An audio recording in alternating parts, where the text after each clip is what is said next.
What's going on, everybody, and welcome to the Real Word Podcast, a place where real thoughts, real ideas, and real words come to life. I'm your host, Drew, coming from San Diego, California. Thank you for stopping by, tuning in, checking out the channel. Make sure to like, share, subscribe. Hit up all those links down below. And now we can get into the episode. It is November 6th, 2020. A little bit later of a start for me. It is around 7:30 in the morning. Welcome in, everybody. What do we have to get to today? Give you a little recap of my Tuesday Morning Tokes episode and what happened with that. It is up on YouTube if you want to go check it out. That was my first time smoking flower for the first time since taking my month off for Sober October. Like I had mentioned before, I had taken a handful of dabs up until that point. Not that day or anything, not that morning, but up until that day. And yeah, that was my first time smoking flower. It was really interesting. Kind of go over, recap our No World Order podcast IG live episode. We'll kind of get into some of that. I think a lot of that is really important stuff to kind of go over again. But you can go to @the_No World Order podcast. Check out the Instagram live, the IGTV. Go give that page a follow, like, leave a comment, anything like that. We really appreciate it. What else? We're going to talk a little bit about these New Zealand quarantine camps. We're going to talk about Candace Owens filing potentially a lawsuit against the fact checkers on social media. And then we'll get into this Newsmax article about blaming Fox News if Trump loses. So kind of got a lot to get into, a lot of with the election and that type of stuff. But yeah, let's get into it. So Tuesday, you can check out the episode, like I said, Tuesday Morning Tokes. And it was interesting, man. I was excited to get to it, to the episode, to finally be back and smoking and all of that. But man, it went strange in my head, man. It went really strange.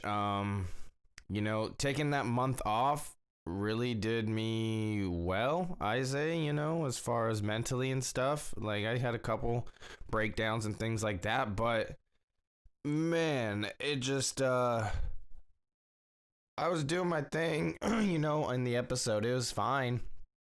Probably, I don't know. But I felt like everything was taking forever. Like, me reading the articles was taking so long, and then I just became like super self-aware. And then I saw myself in the camera. I was like, oh my gosh, I don't like this. This is weird. And then I kind of cut it. And I stopped reading the articles all the way through. And just because it felt like I was taking so long. It was really interesting. And then come to find out, I only did like less than 35 minutes. So I was like, what the heck is going on? It was really strange. And towards the last like couple of minutes, I became super self-aware. I was like, oh my gosh, this is just really strange. Just seeing myself on the camera like that, it just got really weird, man. And before that, I had no problem smoking and doing this and all of that. So it was just really interesting. Gotta get back used to smoking and being on camera and just talking, because it felt weird to me, man. It really did. It felt really strange, but we're not going to be smoking on most of the episodes I do, so only Tuesday Morning Tokes, I'll be smoking in the morning, and the Real Word Podcast, I won't be smoking. No World Order Podcast, I won't be smoking, and for the most part, I'll just be kind of saving my me smoking for the evening time, maybe, I do want to try running while I smoke, like maybe take a dab or something before I run, and I really want to see if I can go longer than those 3 miles I was able to go, 3 or 4 miles I was able to go when I wasn't smoking. Because before that, I was able to run like 6, 7, 8, 9 miles a couple of times while I was like really high and taking a dab or taking a bong hit or whatever. So I do want to test that. I don't know, like today's going to be the day or whatever. Like, probably not. My eye is still a little messed up. I don't know what's going on with my eye. I got bug bites on the bottom of my feet.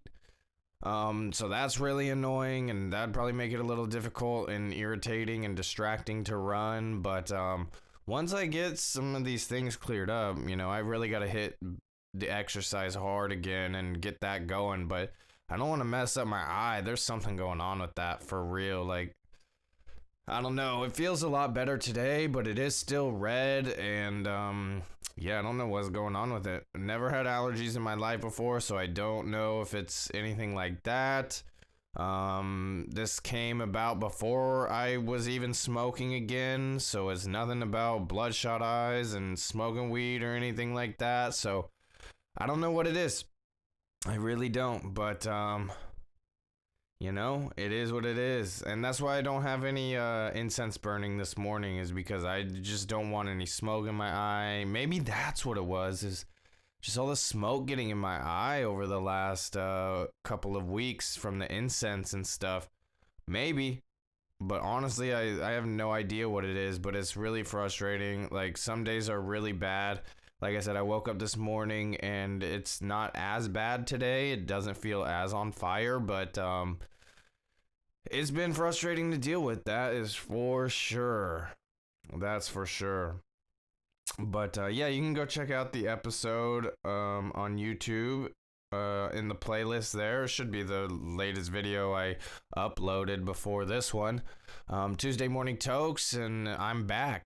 Yeah, so go check that out. If you want to see someone basically get really high for the first time in a month, go check that out, because I was tripping, man. And it was election day. It was a trip, man. I like became super self-aware, and I was like, what is going on? It was strange, but first one back, gotta get the jitters out, whatever you want to call it, and the next episode should be a little bit better, but we'll see. Maybe not. Maybe I'll just be kind of just tripping the entire time from here on out, which might make for good YouTube, but I don't know, man. It was weird.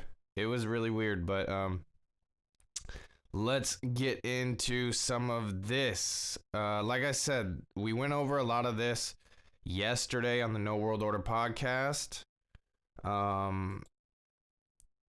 with Zach, but I feel a lot of this is really important, like I mentioned, and kind of should go over some of it again. So yeah, I voted. I voted for Joe Jorgensen, Libertarian Party, and I know here in California it doesn't really do much. It's like, I wish more people would get the message out of the Libertarian Party. I don't know what more can be done, but I thought even here in San Diego was more of a conservative side of California, but everything went blue here in California. Even here in San Diego, like, everything went blue. It was pretty crazy. No surprise to me. That's just where we live and what we kind of got to deal with. But this was my first time voting, and now it feels good. It feels good to be able to say I did that, and consciously not supporting the two-party system, and really putting my vote behind somebody that I would actually want to see as president. Not that I'm saying, like, Donald Trump is the worst thing. I'm not one of those people. I do think Biden would be terrible. That would be really, really bad. But I don't think Trump is, like, as bad as the mainstream media paints him out to be. I've been kind of into the politics for the last year or so now, pretty heavily. Watching a lot of videos, reading a lot of articles, things like that. And yeah, to me, Trump is not that bad. Shout out to Fleckus.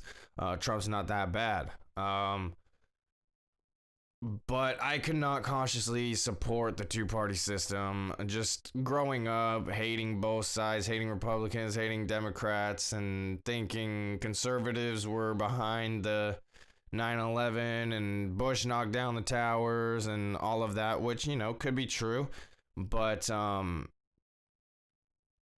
now seeing it flip, how like the liberals want to censor everything and they're the ones who want to go to war. It's really strange how it seems like the parties are switching or whatever.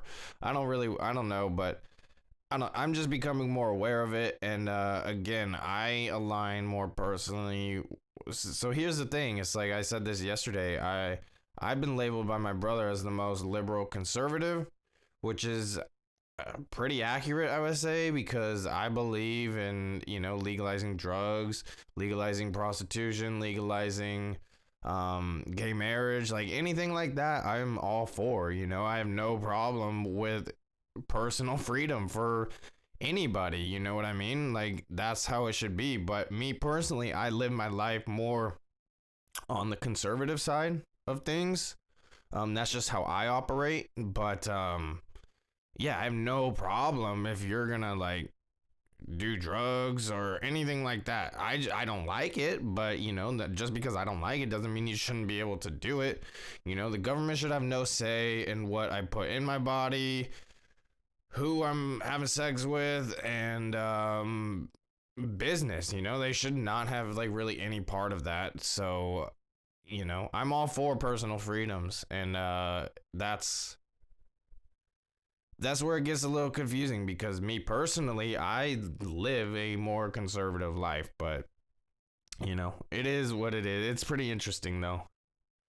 Um so let's get into some of this, man. Let's recap kind of what we went over yesterday. Um so on election night, I was watching Steven Crowder's election stream, and I was kind of dozing off here or there watching it. Initially, it was looking really good for Trump, obviously. And then around 2 something in the morning, the news said that they were going to stop counting and nothing was going to be happening until the morning. Oh shoot, a little bit earlier in the night, like right when Arizona opened their polls, Fox News, like an hour or so later, Fox News said Biden won Arizona. And the count is like still going right now, so it makes no sense. It makes no sense at all. But anyways, around 2:30 or so, um they said that they were not going to be counting anymore, and woke up in the morning, and there was like a ballot dump around 4:30 a.m. on the East Coast. So basically right when I fell asleep, and like there was like 130,000 ballots all for Biden and not one for Trump, and that's basically statistically impossible. Like that cannot happen. That makes no sense. And I thought this was interesting. This was a quote from Trump when he came out earlier in that evening around 2:30 a.m. on the East Coast time, so around 11:30 here. I was like dozing in and out of this, but I listened to some of it and I got this quote from him. He said, quote, "We don't want them to find any ballots at 4 o'clock in the morning and add them to the list." End quote. And that's basically what happened. So that's really interesting. And then you go back and listen to Bernie Sanders on Jimmy Fallon, and he called this to a T. It's almost, he said, "But I have no idea what is gonna happen." But it seemed like it was part of the playbook, man. He called it. He called the states that were having problems with it. He called the exact states that are still in question. He said this is exactly what would happen, and but then he's like, "But I have no idea what's gonna happen."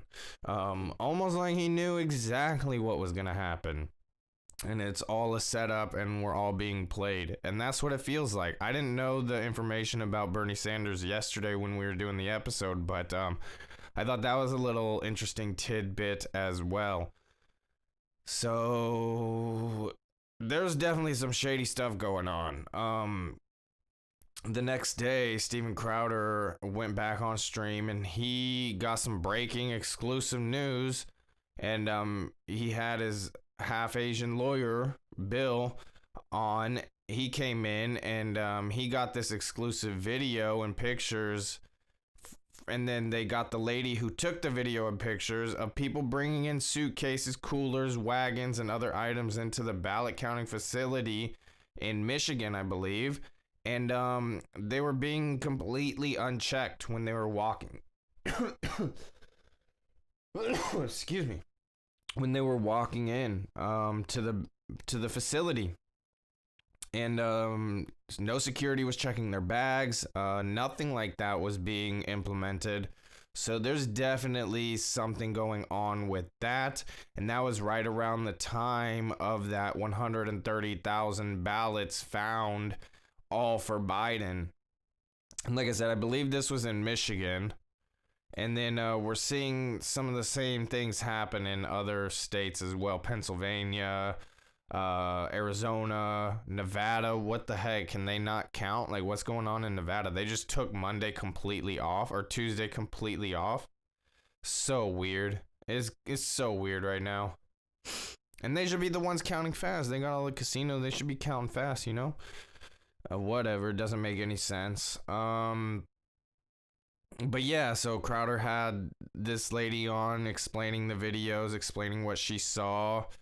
And later, like a couple hours later or so, the mainstream media started reporting on some of this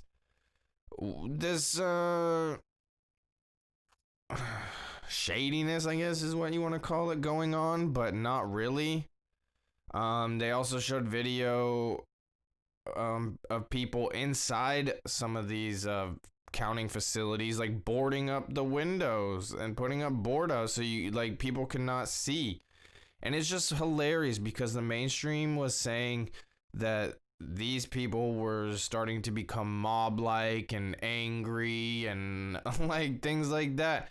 But that's just really strange because we've been seeing the riots and mob-like mentality all summer long with these BLM and Antifa riots, and they're saying those are mostly peaceful. So that's hilarious how you get a group of people wanting justice for the election, and they're starting to call them mob-like, but then they'll call a place burning mostly peaceful. It's pretty funny. You can definitely see the bias going on, that's for sure. That is for sure. What else is going on? You had people in Arizona that were given Sharpies to fill in ballots, and unsure if their ballots will be counted. You're getting wishy-washy information coming out of there. The person I know, not know personally, but from online, Adam Krigler, he flew back from the East Coast to Arizona because that's where he was registered to vote. He went and voted. He was given a Sharpie to vote with, and now he's made calls to officials and said they won't be able to know if this vote has been counted for another couple of weeks. So that's a little shady. But then you're getting accounts saying, no, the Sharpie votes will count and all of that. So who knows what's going on? You're getting conflicting reports coming out of that. And why were they giving them Sharpies? And instead of pens, it says on there, on the ballots, at least, every ballot, every state could be different. I don't know. But on mine, it says black or blue ink only. And pen. Like, only pen. Do not use Sharpie, pencil, anything like that. And, yeah, maybe the other states are different, but it just seems strange that the poll workers were handing out Sharpies to have people vote. Just really strange. What else is going on? So Nevada, like I said, is having some shady stuff going on with it. They just completely stopped counting for a day. And, there was a little press conference from the Trump campaign yesterday morning-ish, and a voter in Nevada stated that someone stole her mail-in ballot, and her roommates. And when she went to go vote in person, because that's what she always does, she was told that she had already voted. And we're hearing about these accounts all over on social media, but mainstream media is saying, where's the proof, where's the proof? Well, if you go on social media and you go online, and you, like, it's pretty easy to see all of the shady stuff going on. It's really interesting how they just turn a blind eye to it. And yeah, it's really strange. A study from Judicial Watch finds that 353 counties in 29 states with voter registration rates exceeding 100%. So this means more people voted than were registered. And that does not seem right. That doesn't seem like it should be. It doesn't seem like it should fit. There's just something going on with that for sure. I know we had like record turnout for voting, and I understand why. It's like they mailed in all these ballots, mailed them out so anybody could vote. And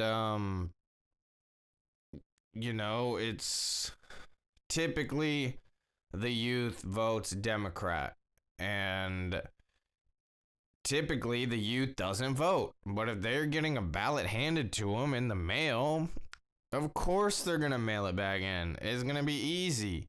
It's super easy for them that way.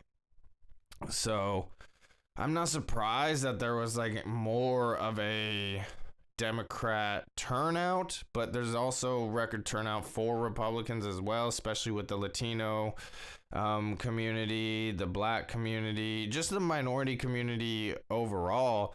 There was record turnout for Republicans in that as well. But there just seems to be some shady stuff going on with states, man, especially the ones who have not called it yet. It's getting really interesting. It's getting really interesting. You had Fleckas, again, shout out to Fleckas and Fleckas Talks from YouTube, was showing on his social media, and he plugged it in, screen recorded it, everything. Multiple times, people who were dead had got a ballot and were sent back in and counted.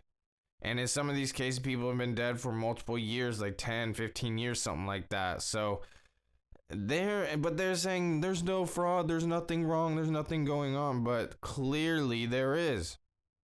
He also posted this other video inside a ballot counting facility in Atlanta, who like seemingly stumbled across a Trump ballot and crumpled it up and threw it away. So it's like we're seeing this happen. And I saw earlier, like there was a couple live stream, because they're talking about transparency and, the ballot, like people who are supposed to be watching over the ballots aren't let in, but they're saying, oh, there's live stream of it. So what are you talking about, transparency? And then when you're looking at some of the live stream videos, you're seeing people fill in ballots. You're seeing people throw some away. It's a mess in there, man. Yeah, transparency. Let's do something about this. Like, we're seeing the shadiness go on like that, like right in front of our eyes, and the mainstream is just turning a blind eye to it. It really makes no sense to me. It really doesn't make any sense to me. It's pretty crazy. Then we have James O'Keefe, I believe, who is from Project Veritas.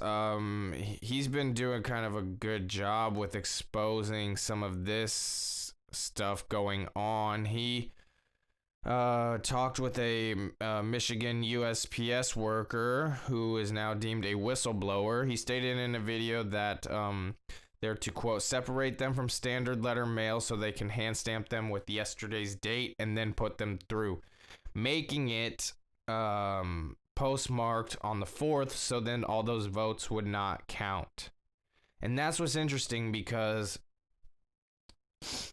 in the Constitution, I believe, from our, like, how we've done voting always, from my understanding, your vote has to be in by the 3rd, and anything collected after that shouldn't count. It doesn't count because it's election day. And yeah, they have to get them in and count them. They could have a couple of days to count them or whatever, but they have to be brought in by the 3rd. And now we're seeing like that's not the case. That's not happening. So it's getting strange out there, man. It really is.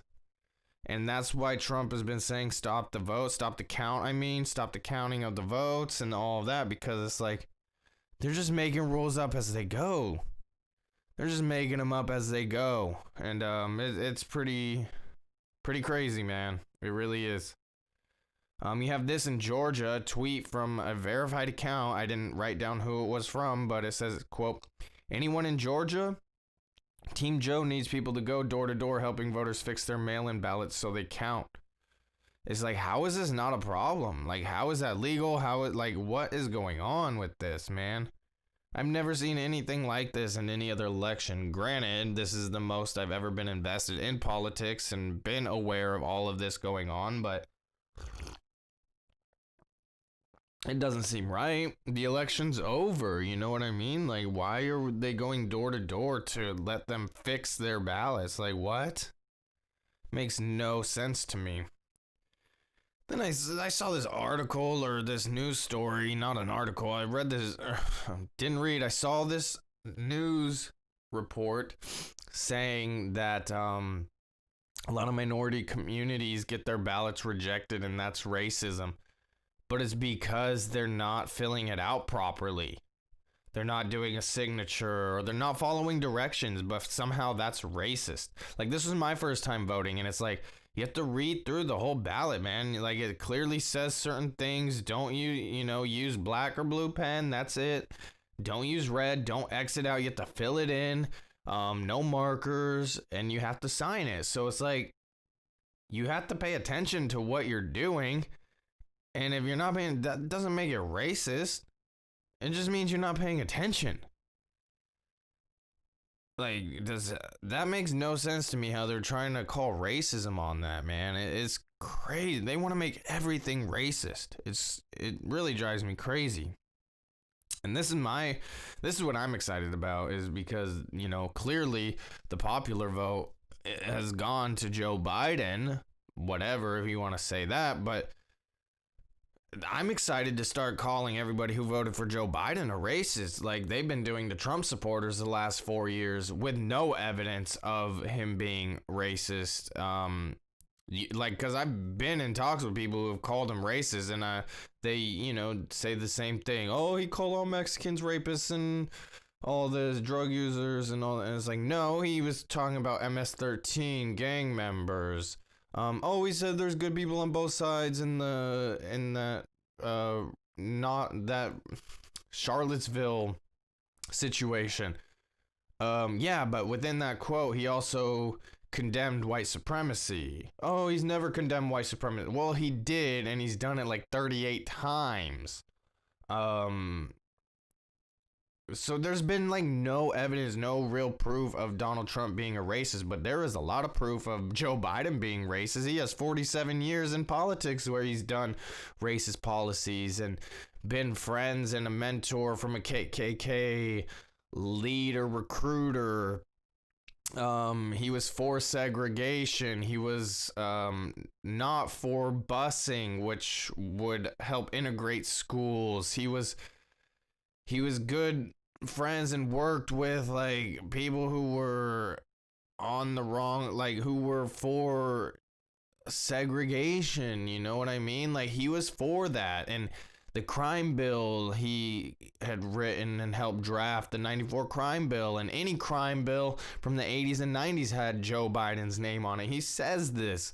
And he wanted people to be locked up for their entire sentence with no way of getting out, and they had to serve their full term, and he was super hard on that, and that affects the black and minority communities most, and so I'm saying he has these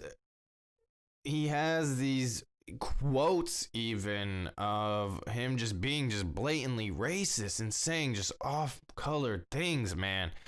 And yeah, so that's what I can't wait for, is just calling everybody who voted for Biden a racist. And there's actually proof of it, like actual proof. His quotes, his policies, his life has been just filled with racism. And yeah, I didn't realize there was so much racism in the country still, you know? It's pretty sad. Pretty sad to see. But yeah, this was an interesting thing right here.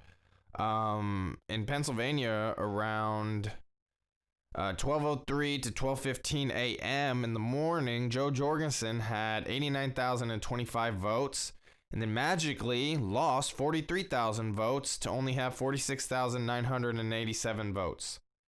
In that 12-minute time frame, what happened? How did that happen? Like, I'm not saying she was gonna win or anything like that. That's who I voted for. That's my candidate. But how does that happen? And it just seems very convenient that then all of a sudden the Joe Biden spike happens, you know? So that's just really interesting. I don't really know what's going on. Our buddy pointed this out. Said New Mexico, Minnesota, Colorado, Virginia, New York, Pennsylvania, Michigan all voted for Republican representatives, but somehow, or all voted for Biden in the presidential race. Like, how does that make sense? How does that make sense? It doesn't make any sense to me how the voters can all vote for the Republican representatives and all of that, but then vote Biden for the president? Like, that goes against kind of everything. That makes no sense to me. Then you have like possible recounts and lawsuits happening in Nevada, Wisconsin, Michigan, Georgia, and Pennsylvania. And probably, I wouldn't be surprised if there's a nationwide lawsuit going on in all the states based on everything going on. I mean, you probably wouldn't have to go New York or California just because you know that those are going to be Democrat. But for the rest, man, it's maybe Alaska too. You probably don't need to recount or something, but you know what I mean? Like, there's a lot of shady stuff that's been going on. So I don't know. I don't know what's going to happen. But then you're seeing, like, the Q people be like, oh, this is all a part of the plan. You have to trust it. Trump was supposed to lose to expose all of the voter fraud going on, and then he's going to take them all down. It's like, okay, guys. Oh, and by the way, the real legitimate ballots were watermarked, so when they do the investigation, all the fake ballots will be exposed, and everything will be exposed. That'd be cool, man, but I'm not buying it. I'm not buying it at all. But we just kind of got to wait and see. This is what's scary, is because I almost guarantee Joe Biden will be named president today. By the media, by the big tech platforms and all of that. But Trump is going to be fighting it. He's not going to give up power. And then he'll end up winning in court. But then you'll have truly a divided nation. You'll have the Democrats following Biden because he was deemed president. But then you'll have the conservatives and the Republicans going with Trump because he is actually the president and won it in court. So then what happens? Then the Civil War really starts to take off and take place. I feel no matter who gets called president, there's some stuff going to be happening. So maybe they're trying to drag it out because they want to disperse some of these rioters and protesters and stuff. Get them a little tired or what, like, who knows what it is, but drag it on a little bit longer and then name somebody president, and hopefully things don't go crazy in the streets. But I feel like as soon as somebody gets called president, things are going to go down and things are going to start happening as far as that's concerned, you know? And that's pretty scary. That stuff is pretty scary when it comes to the disinformation going on, you know? The mainstream media is saying there's no issue, which is like clearly not true. There's definitely some issues and some problems going on, but yeah, who knows? Who knows? We just gotta wait and see, and that's all we're doing right now. And I believe they said Georgia flipped for Biden. I think I saw that this morning. Still too close to call, I think, but it flipped and now Biden's in the lead. Some polls are saying he got the state and pushing his count up to 264. Only needs 6 more electoral votes, and it's like, oh my god, dude, this is crazy. This is crazy for real. And the mainstream is just saying nothing is happening. Like, there's no voter fraud. There's no issues. All votes should matter. All votes should count, even illegal votes. Like, what are you talking about? No, all votes should not count if they're done illegally. No way. I heard something yesterday that, like, 17-year-olds were voting. And I was like, what are we doing, man? How is this okay? And they're saying there's no issue. I don't get it, man. I don't get it. I pointed out a handful of things going on across the country, but they're saying there's no issues. It makes no sense to me. It's maddening. It's frustrating. It's like, what do you do? What can we do? We can't do anything as people. It's like our democracy, our voting process is just screwed now. We can't trust anything. Not that we ever really could, but this solidifies it, man. Like, courts should not be determining who our president is, and the parties should not be rigging the system or anything like that. And there's just some crazy stuff going on. So definitely wanted to recap some of that stuff, what we went over yesterday, and at the _No World Order podcast Instagram live. So go check that out. We kind of just cover basically all of what I read, but I thought it was important to kind of go over again and just give my personal clear thoughts on it. But yeah, let's move on to the next. So this is what we could possibly look forward to in a Joe Biden presidency. Same thing that's happening in New Zealand with their quarantine camps. So let's get into that real quick.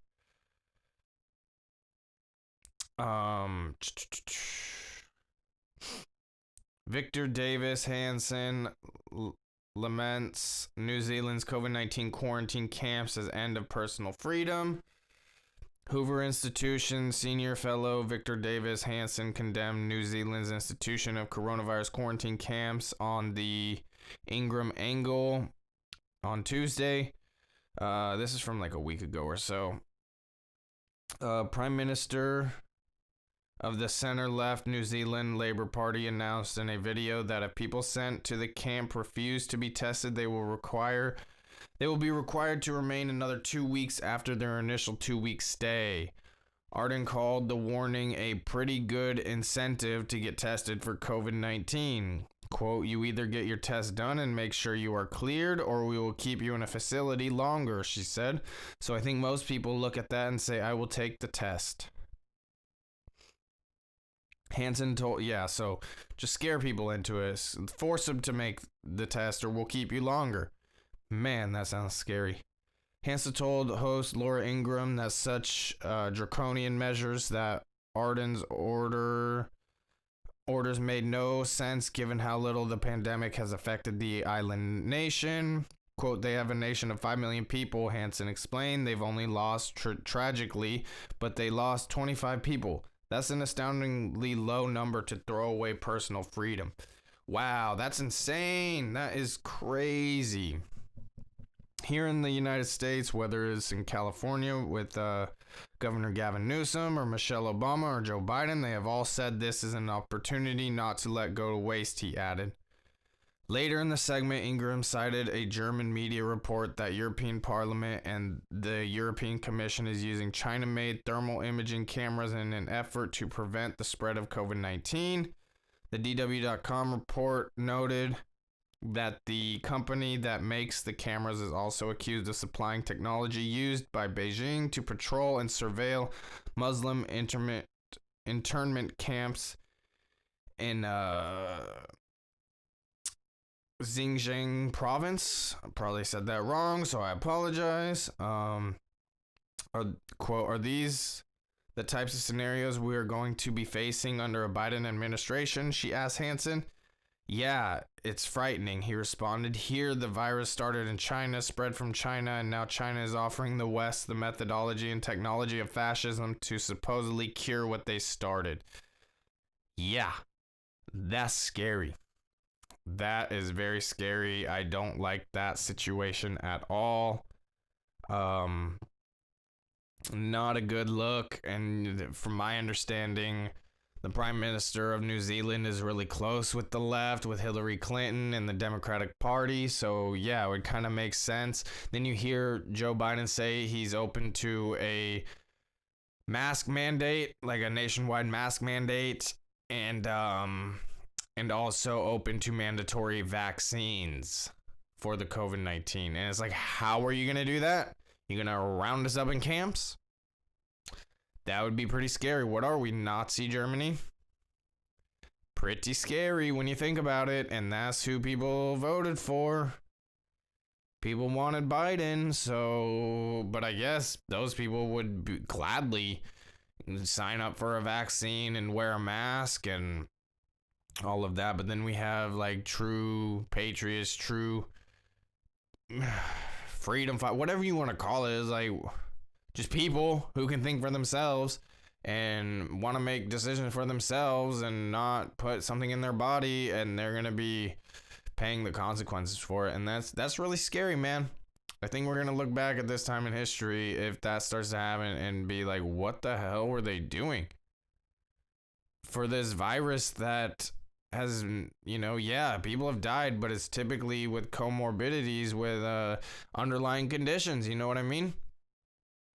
Like, people just typically aren't dying just because of COVID-19. It's usually in junction with something else as well. So them to be taking all these drastic measures, and then you see New Zealand, only 25 people have died, and they're starting to round them up in these quarantine camps, man. That's just not okay. It's really not okay. It's really scary when you really think about it. But let's move on. It looks like Candace Owens targets Facebook third-party fact checkers with a lawsuit. Quote, "It's time to fact check the fact checkers," Owens said in a video posted to her Twitter account. Quote, "I'm going to put these suckers through discovery and figure out what the relationship is that they have with Facebook." Owens gave an example of an instance that she alleged crossed the line. Quite literally, a doctor gave his opinion about COVID-19, which I shared, and Facebook issued a strike on my account because they said only information that they agree with about COVID-19 was acceptable. She said her Facebook page was demonetized as a result, meaning she can no longer use the page for income purposes. While speaking about censorship, she also cited President Trump, who had several tweets flagged for allegedly baseless claims and misleading information. Quote, "I decided I was not going to give up and sit down," Owens said before railing against the presidential election, which was still undecided late Thursday as votes continued to be counted in several states. Quote, "The fact checkers, they are activists for the left, and that shut down your speech if they don't like it."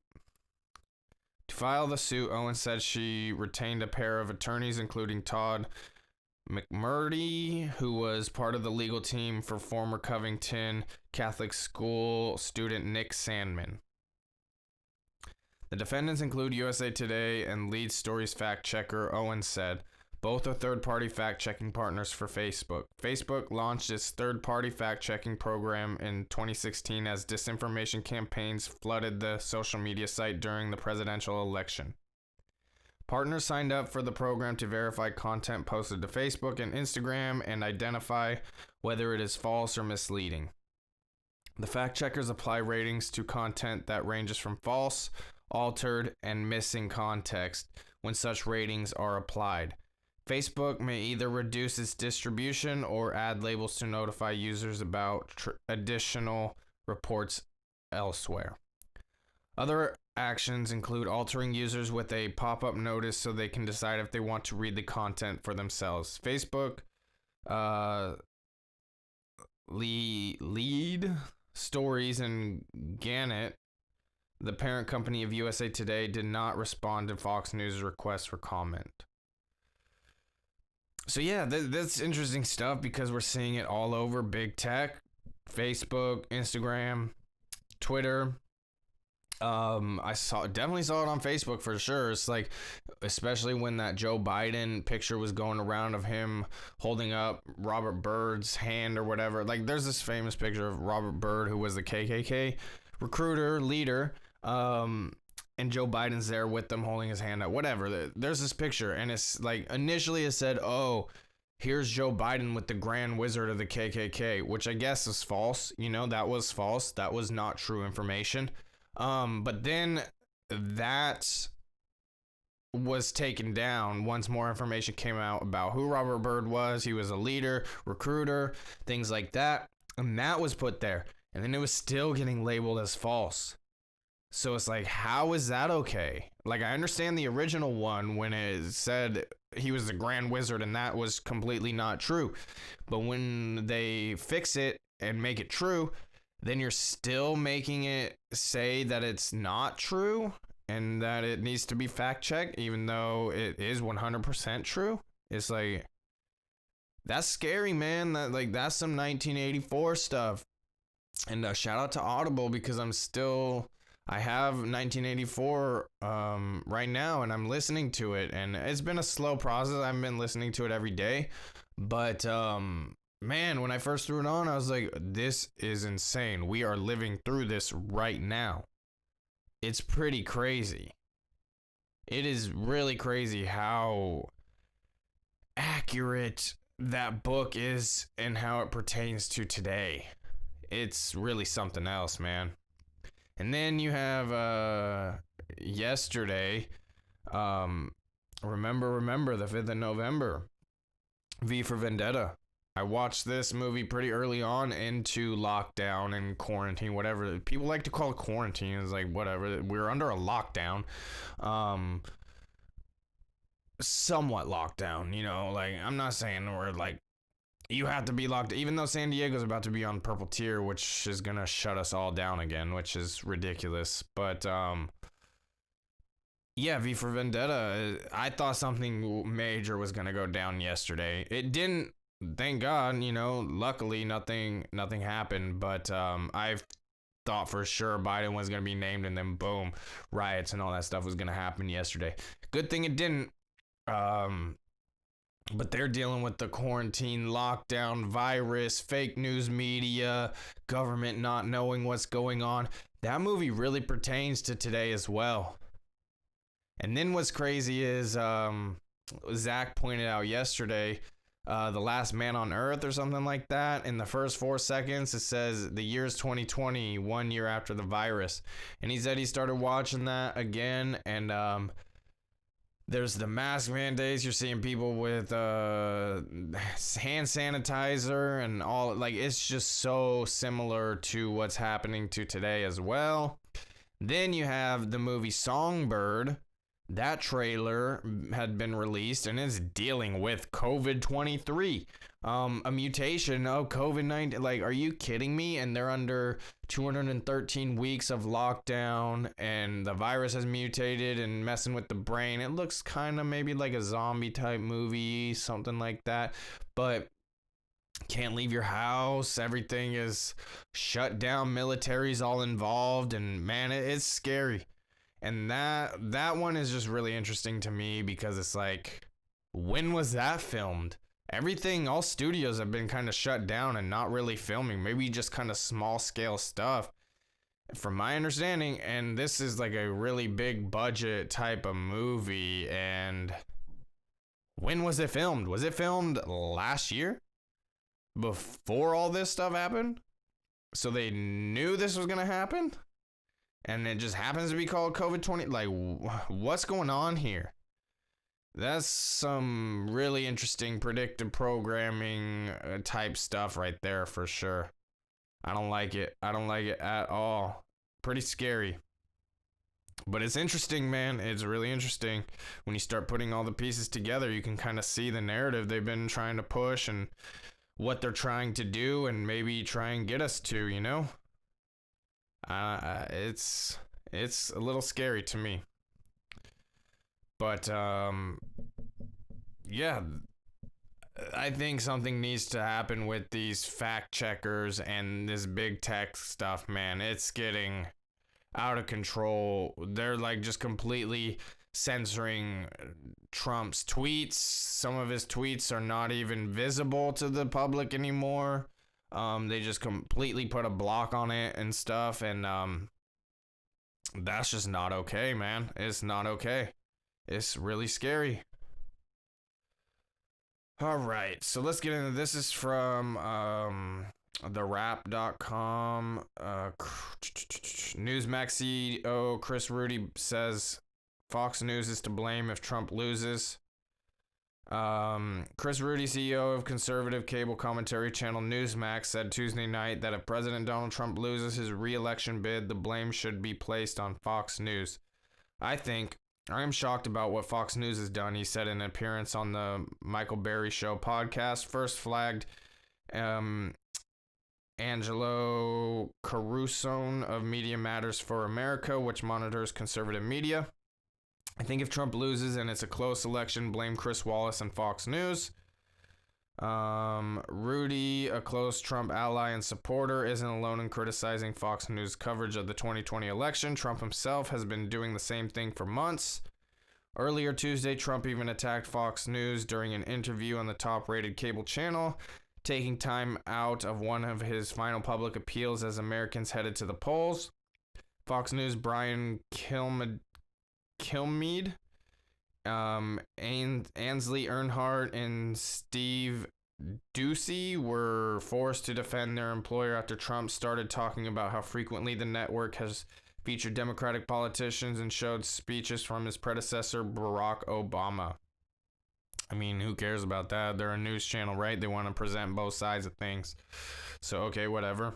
Actually, Fox puts him on more than anybody else, which is sort of shocking to me because Fox has changed a lot, somebody said. What's the biggest difference between this and 4 years ago? I say Fox. It's much different, the president said. Wallace, specifically attacked by Rudy, is one of the network's straight news anchors. He moderated the first debate between Trump and Democratic nominee Joe Biden earlier this fall. An interview he did with Trump in July commanded nearly 6 million viewers across Fox News in a broadcast airing.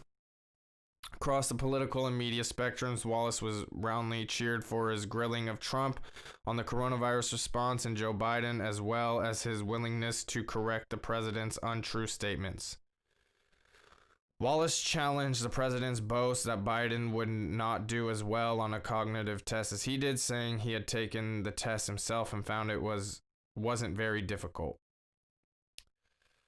So this is all just interesting stuff, man. It's all politics. It's all just games being played, it seems. I don't know. Fox is really interesting because they called Arizona way before it was... They called Arizona for Biden way before they should have.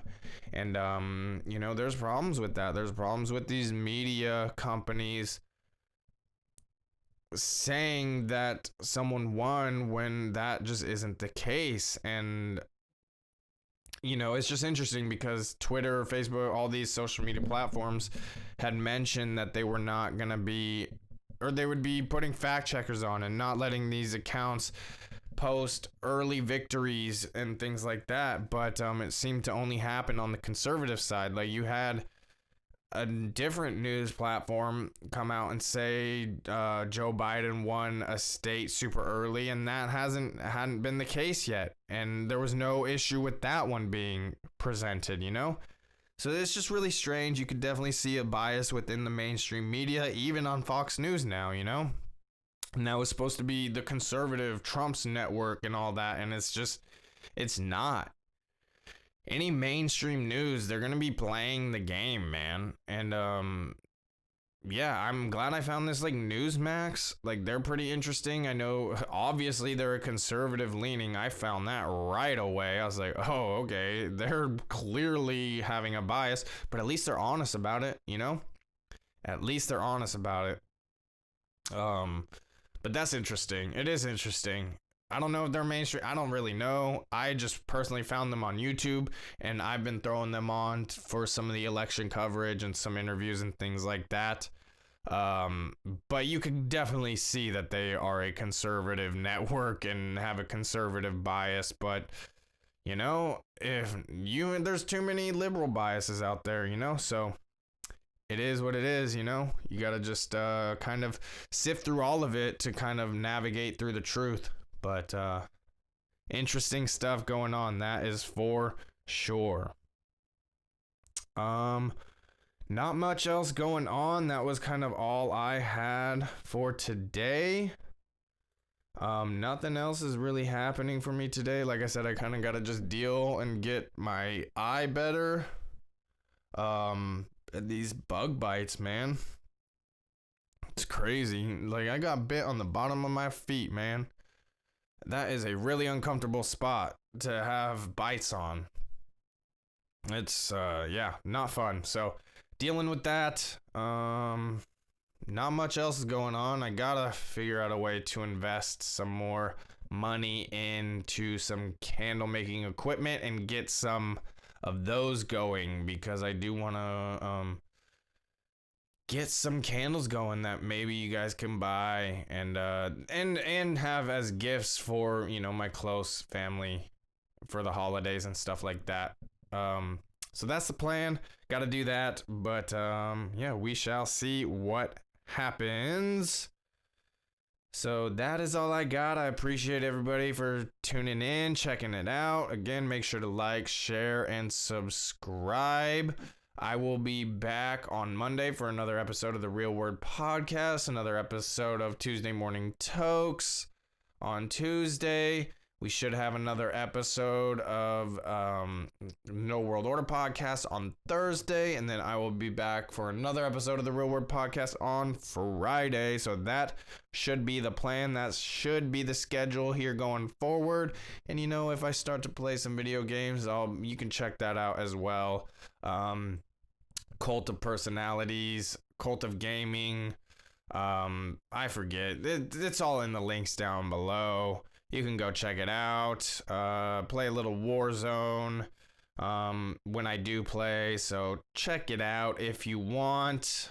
I thought I was going to get more into it during Sober October. I didn't really do much. Kind of struggled a little bit with my mental health, like mid-month or so, a couple weeks in. You know, it took me out of my exercise routine for a handful of days, but I got back to the running, surpassed my running goal, but didn't get to the full body workout goal like I wanted, which is, you know, it is what it is. I've been saying that a lot again, but got to get back to the exercise this month. Got to get back to the running this month a little bit, but it's just really hard with, you know, my bug bites on my foot. So that's a little frustrating. But anyway, I am going to get on out of here. I appreciate it. Again, make sure to like, share, subscribe. Have a great weekend. And until next time, everybody, peace.